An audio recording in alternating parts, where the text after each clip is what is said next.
In this unit, we'll turn our attention to Immanuel Kant and his rationalist approach to ethics, and we'll be particularly considering his categorical imperative and its application.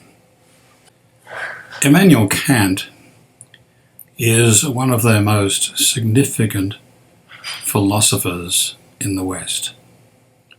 He ranks among the giants like Plato and Aristotle, and in his work, particularly in the area of philosophy, he changed the course of philosophy. And he's a great contributor. When we come to consider his ethics, it would be good to begin with a discussion of his life, because we're going to begin our discussion of Kant's ethics by again talking about what was the good life. We've done that with everyone so far, because that helps us understand their value theory, their ethics which flow out of that. What they value, what their value theory is, how their ethics develop out of it.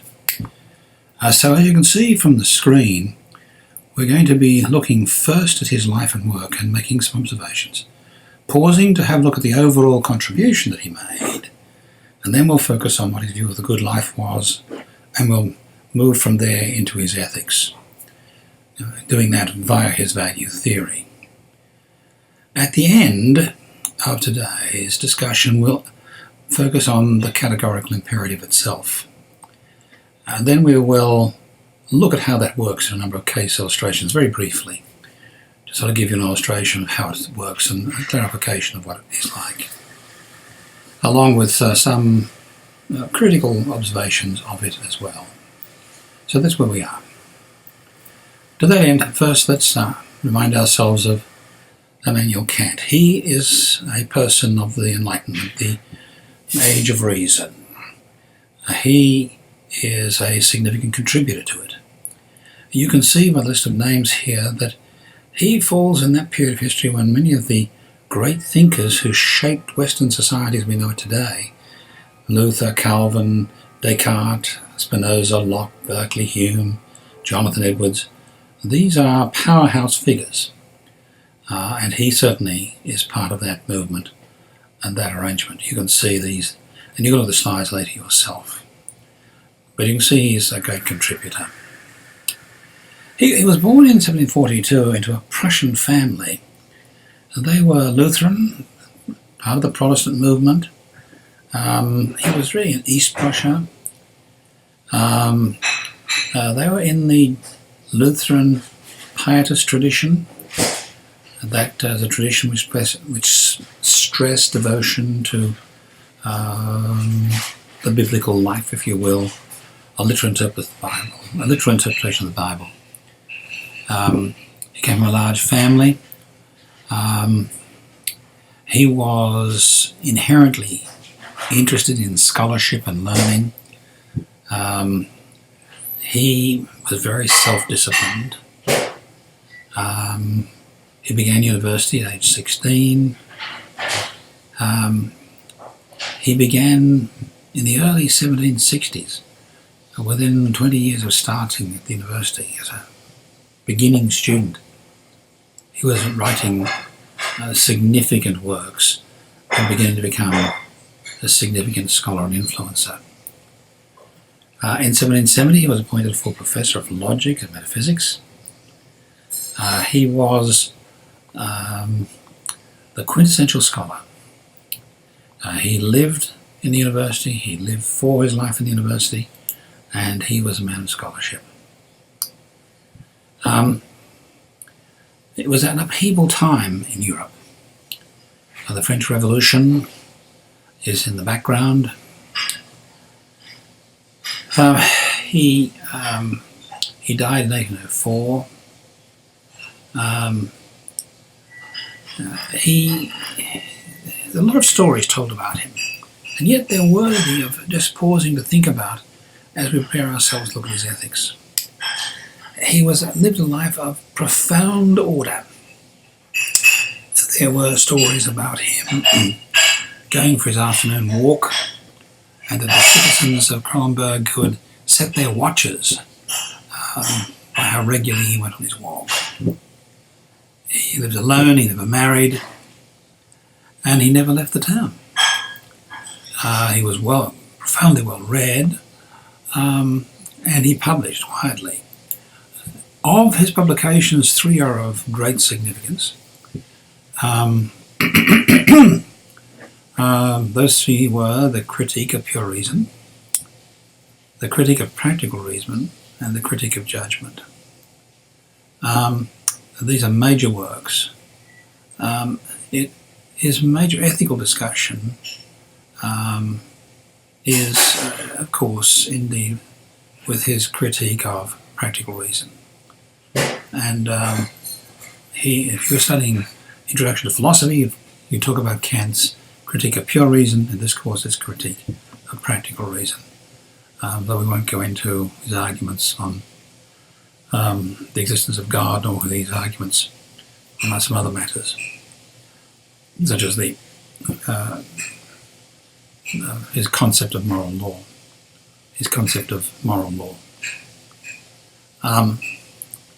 So with that in mind, let's just pause and look at some of his significant contributions. He was a person who truly represented the ideals of the Enlightenment and the profound role reason had to play. In a moment I'll share with you from a work he wrote in 1784 called What is Enlightenment? Kant, he was an interesting combination philosophically in metaphysics and in epistemology, rationalism, empiricism. And it's within that framework he developed his a priori synthetic knowledge concept, where he tried to bring the traditions of Plato and Aristotle. If you were studying philosophy with me, I'd be talking to you about how the 2 themes continue, particularly in relation to metaphysics. He tried to bring them together. He made a number of contributions to modern logic. But his key contributions, as far as we're concerned here, are his contribution to ethics in terms of the moral imperative, the category of moral imperative, and the conditions for a moral imperative. Now, we're not going to go into his moral argument for the existence of God. It's not strictly part of our discussion for this course. It's interesting in other respects to do that. I have this interesting article. I have attached it in the notes for you, English translation of it. The Prussian authorities asked the question, what is enlightenment? And a number of people responded in the Berlin Monthly in 1784, and it was Kant's response which became famous. Just a couple of quotes from it. Now, the theme of this paper is to be free to determine life and religious issues by reason and reason alone. Now, that's my summation of it. He opens up this paper by saying, enlightenment is man's emergence from his self-imposed immaturity. And he uses the word immaturity in an interesting way. He says immaturity is the inability to use one's own understanding without guidance of another. In other words, being able to think for yourself. And because this article was written in the context of the desire and questions about religious freedom, he wants to insist that people need to be free to use reason to evaluate religious matters as well. And so here, in this article, he says, a prince who does not find it beneath him to say that he takes it to be his duty to prescribe nothing, but rather allow men complete freedom in religious matters. And then he goes on to say that this prince would be, see the last underlined phrase, be releasing the human race from immaturity to leave everyone free to use his own reason in all matters of conscience. Now, with this in mind, In a moment we'll turn to his view of the good life. But what we see so far is a man who's committed to reason and to a rigorous use of reason, a man who is systematic and organised and orderly. That's the person who's going to ask the question in a moment of us. What really is a good life? His answer is going to surprise us. Kant surprises us when it comes to his discussion of the good life. He's quite different from other philosophers, at least the majority of other philosophers. He does not conceive of the good life in terms of happiness or well-being. And this introduces us a very different conception of good. He begins by asking, what conceptually can be the highest possible value? And he's primarily thinking in terms of moral value here. And he comes to the conclusion that only one thing is objectively valuable in itself and makes other things valuable because of it. And he says that is goodwill. It's inherently good. It's something which, when added to something else, imparts a goodness to it, generally speaking. Of course, there's a criticism of goodwill, if you've been reading a textbook and other places, that you can have goodwill and commit the most atrocious of acts. But however, he's going to answer that question in a different way, because he's going to define goodwill not in a general sense of goodwill, but in a very specific way. He's going to argue that goodwill involves knowing what is your duty. What does duty require you to do? And then, far more consistent with what I might primarily think about goodwill, you do duty for duty's sake. You're doing your duty without regard to the cost of it, the benefits, the praise, the outcome, the consequences. You do it because it's the right thing to do. Perhaps an illustration of that is a man who sees a friend has been gunned down in the street. And he says, he's my friend, and I conceive I have a duty to save my friend. I run fast, I'm capable of doing this. I will go out and do this. I will rescue my friend. And he's doing it because it's the right thing to do. The problem is it is mixed with the concept that he's a friend. But all good Samaritans, in a sense, fit into this same category. Now, we need to make some observations about this goodwill. Actions that are performed by goodwill are the only things that are praiseworthy. And secondly, they're the only process that gives an action moral worth. In other words, if I do X and it's done out of goodwill, it is morally worthwhile, it is morally worthy, it is valuable.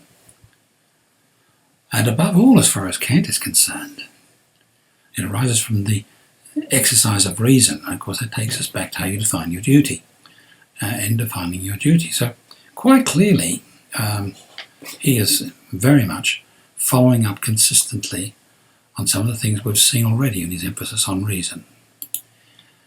Let's look at goodwill a little further. Here he has a concept of goodwill. How does it work out in the individual making a decision? Whenever I exercise moral goodness in some particular action that I've performed?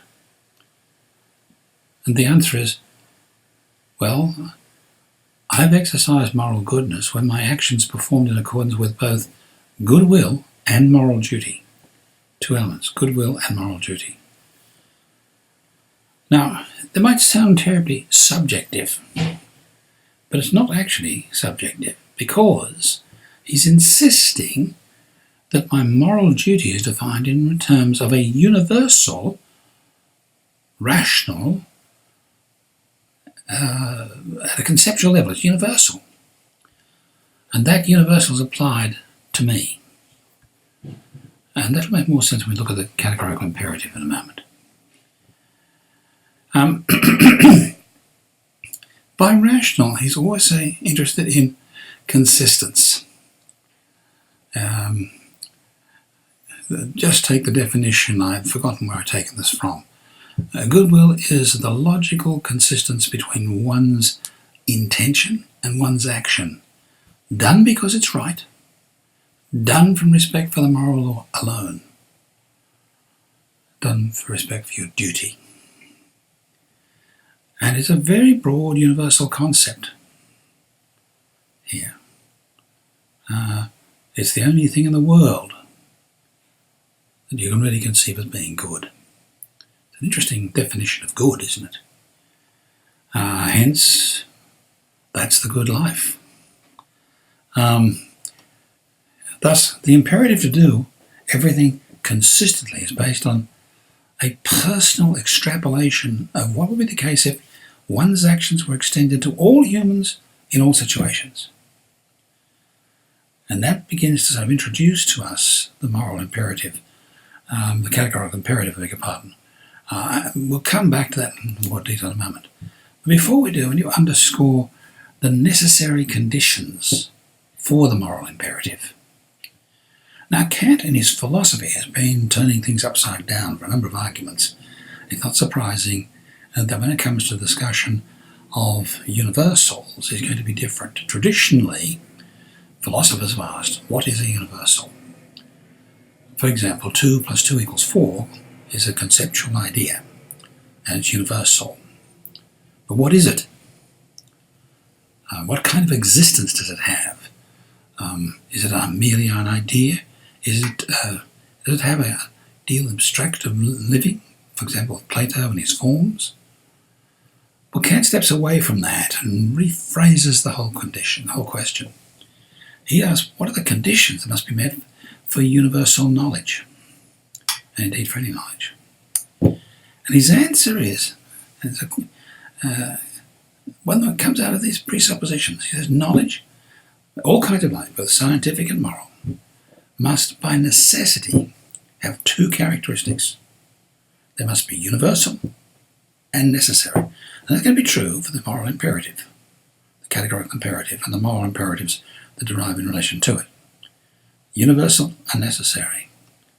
And with that in mind, we need to distinguish 2 kinds of imperatives, the hypothetical on one hand and the categorical on the other. So let's look first at the hypothetical.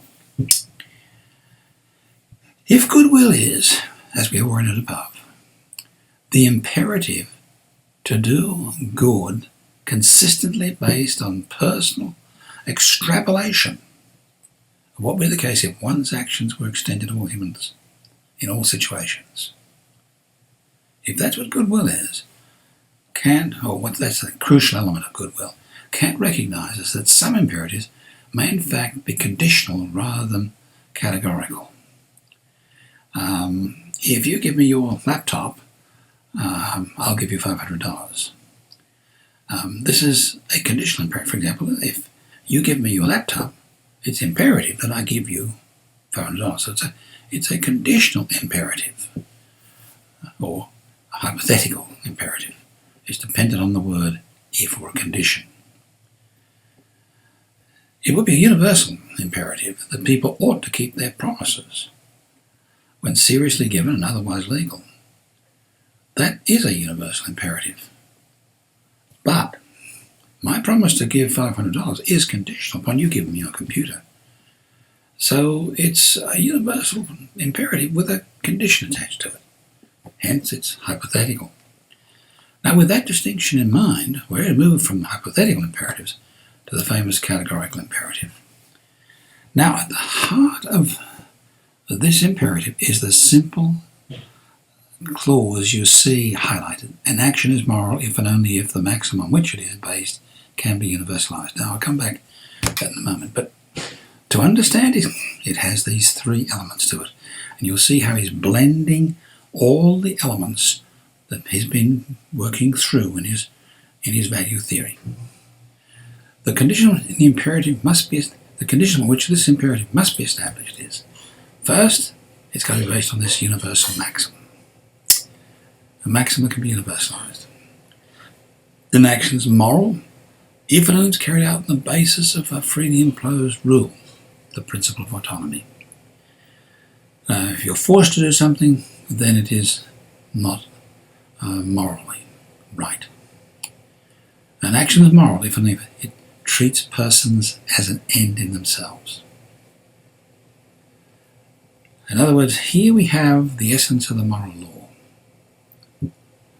And you see, it's a concept, an idea, which is to be applied to cases in which people are making decisions. You might have fun with this next slide. You can see the PowerPoints. The maxim stated in summary form for you. See if you can recognise all the philosophers involved in this. They'll leave you to it. But what's interesting here for us is to note the maxim. Act only on that maxim by which you can, at the same time, will that it should become a universal law. Here we have the summary of his categorical imperative. So that's the imperative. We've got there, understand something in the background to it. And remember that it always has these three elements in it. The maxim, freely imposed, and treating persons as an end in themselves. Now, before we go and look at some case issues, let's just observe some of the challenges that have been issued in relation to Kant's moral and ethical theories. Now, the Tao's textbook in chapters 11 and 12 sets out a number of these. I think I've listed most of them here. The principle of autonomy, the principle of universality, the principle of humanity. These three principles, he has an extensive critique, quite a good one, I think, helpful. He mentions that Kant just totally rejects the idea of the use of emotions and also motives. Motives are meaningless as far as Kant is concerned. It's duty, and only duty. Why you do your duty is you're doing duty for duty's sake. If you've got another reason for doing duty, you've just undermined the moral status of your action you've carried out. It's interesting, and I've listed for you the Tao's critique of the arguments against autonomy. A number of philosophers are now questioning the nature of human autonomy, the nature of free will. I don't want to go into that terribly much here, but it is an interesting discussion on the sideline. I've just outlined it here for you. I'm not going to enter into discussion, but I certainly draw it to your attention, especially if you go on in your studies of philosophy and ethics.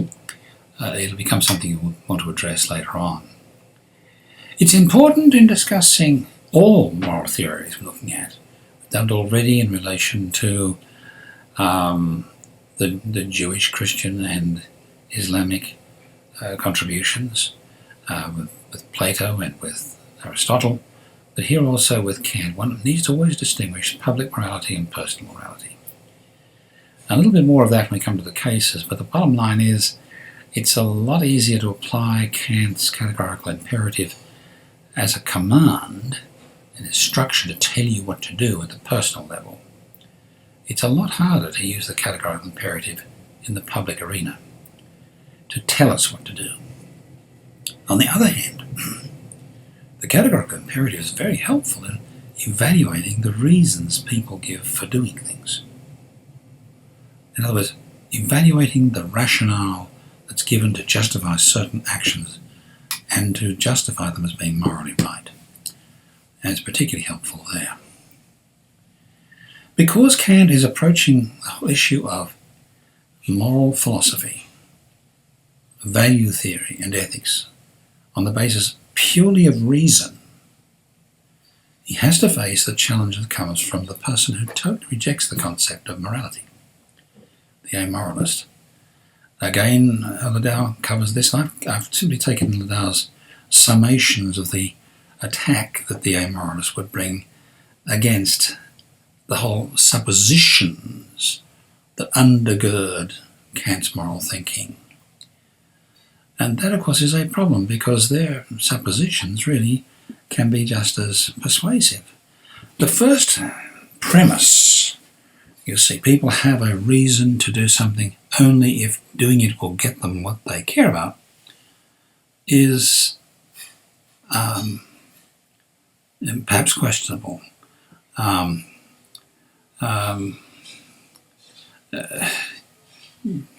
Do people always have a reason to do something? Or they simply respond to doing things because they see it and do it? I want that. In a sense, that's a reason. And it could be justified as the foundation of this critique. It's an interesting critique, and I'll just leave it with you. I think probably the most important thing for us to observe as we turn our attention in a moment to some case illustrations is that if we look at Kant and his moral philosophy in his historical context, you can see that one of his tasks is to get above the religious battle between Protestant and Catholic and all the religious groups and the various Christian groups and say, look, let's see if we can come up with a rational statement of a golden rule to do what is right. And hence, it's been observed that when you look carefully at the categorical imperative, there's a sense in which you might even hear an echo of Jesus' golden rule, do unto others as you have them do unto you. And there's a sense in which that is exactly what Kant is doing. He's replacing the Ten Commandments and the golden rule with a rational alternative, the categorical imperative. But he's also going to do something else.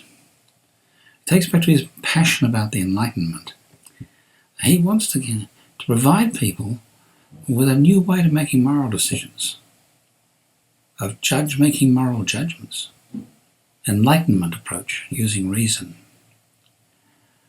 And secondly, he also wants to, it's really thirdly on my list, he wants to move moral judgments away from being made on the basis of religious evaluations.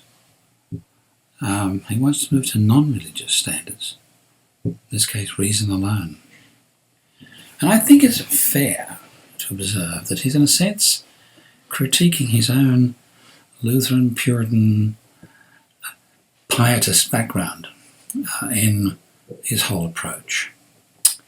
Well, with those things in mind, and I'm recommending the textbook for a wonderful critique of things, it's very well done, let's come back and look at the imperative at work. Just take a couple of a brief conversation about those. It helped flush out the categorical imperative at work. Let's realise that we have decided that I've exercised moral goodness in a particular action when it's done both in accordance with goodwill and moral duty. So, let's look at the first, the adulterous spouse. A sees his spouse having sex with B and kills him. Can he justify that? Well, if we're going to use Kant's categorical imperative, Kant is going to reject emotions, he's going to reject feelings, he's going to reject everything. He's going to use the simple question, can we take what has happened here and turn it into a categorical imperative? So, what would be the maxim? A spouse a person who sees their spouse having sex with another is to kill the person they're having sex with. There's the maxim. You can reword that any way you like, but the bottom line is, if that is something we can now say every time a person sees their spouse having sex with someone else, it's their duty to kill them. And before we reject that as being stupid, let me remind you of the long cultural traditions in many cultures of the famous vendetta. which is exactly the basis of that moral duty of vendetta. Excuse me. But I would suggest to you that we today would reject that as being a moral imperative that has universal application. We don't see adultery as a crime. We don't see it as something which is worthy of the death penalty, and it is something which we see as a very personal matter. And if someone commits adultery, that's a free choice they've made. So the categorical imperative here, A, would not justify this action, and secondly, it would give us a basis for critiquing it. If we did this and said this was the sort of thing someone would do, then it would be morally justifiable. Certainly the categorical imperative, in this particular case, would say this is a moral wrong. Now what action should be taken is a different question. Remember, it's deciding the morality of the matter, the moral value of the matter. It's not determining what punishment should be applied or what are the legal consequences. It's simply facing the moral question. Let's take self-defense. A is attacked by B with a knife, and A pulls out his gun and shoots B. This is a very famous illustration, and having lived for many years in Texas, I smile when I give it because the principle of self-defense and the right to carry one's gun is very much wrapped up in this. But again, let's bring Kant's categorical imperative. If you're attacked by a man with a knife and you have a gun, is it your moral duty to pull the gun and shoot him? Well, I'm sure there are those who would say, yes, this is clearly a universal law. But remember, the fact that he has a knife, and you're attacked with a knife, and you have a gun, doesn't mean you have to shoot him as a moral imperative. And again, I would suggest that the moral imperative of Immanuel Kant will help critique this. It would tell us that there's not really something you can create into a universal law. That if someone attacks you, you must take your gun and shoot them.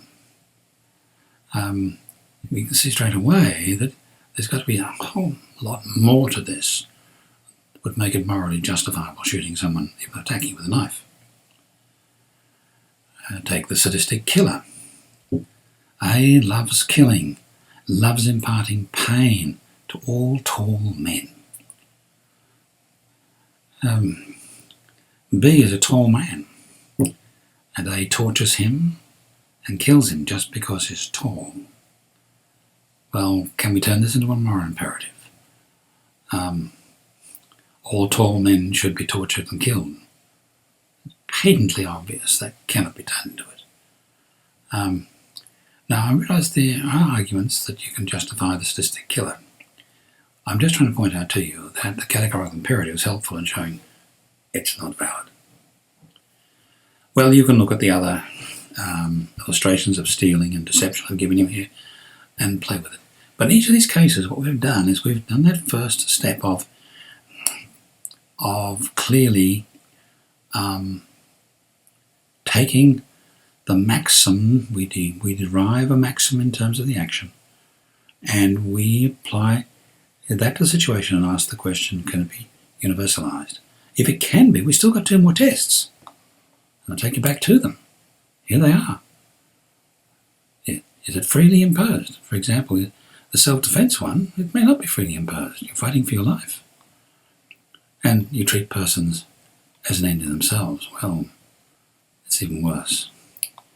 Well, coming back to the community and the state and the nation, here we'll discover that one of the interesting issues with the categorical imperative is that it's very hard to use the categorical imperative to create a moral rule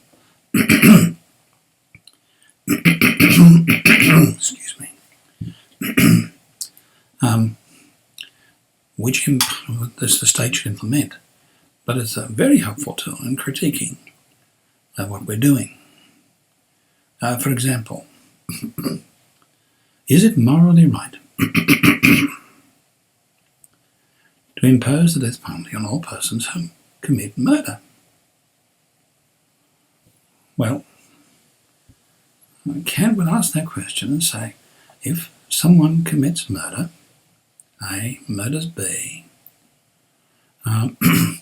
should the state impose, you turn that into a maximum, the state should impose the death penalty on all persons who commit murder.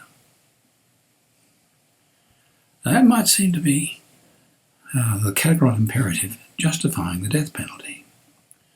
And I think it will work for that. I would be uncomfortable using it myself, but you can see it is applicable. The death penalty is an intriguing one, and yet it seems to be the simplest. But all we need to do at this point in time is see that the categorical imperative can be used to justify the legislation or the rules of state. But can it critique it? For example, relocating the homeless.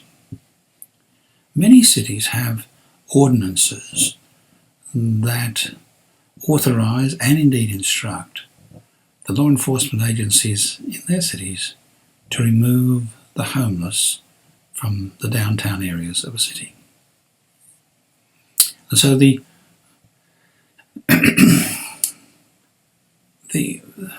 summation of that law, put in terms of a maxim, is it is the duty of the state to remove all homeless people from the downtown area of the city. Excuse me. Can that be universalised? Yes, it can be. But then we have those other two characteristics that come back on the screen to you.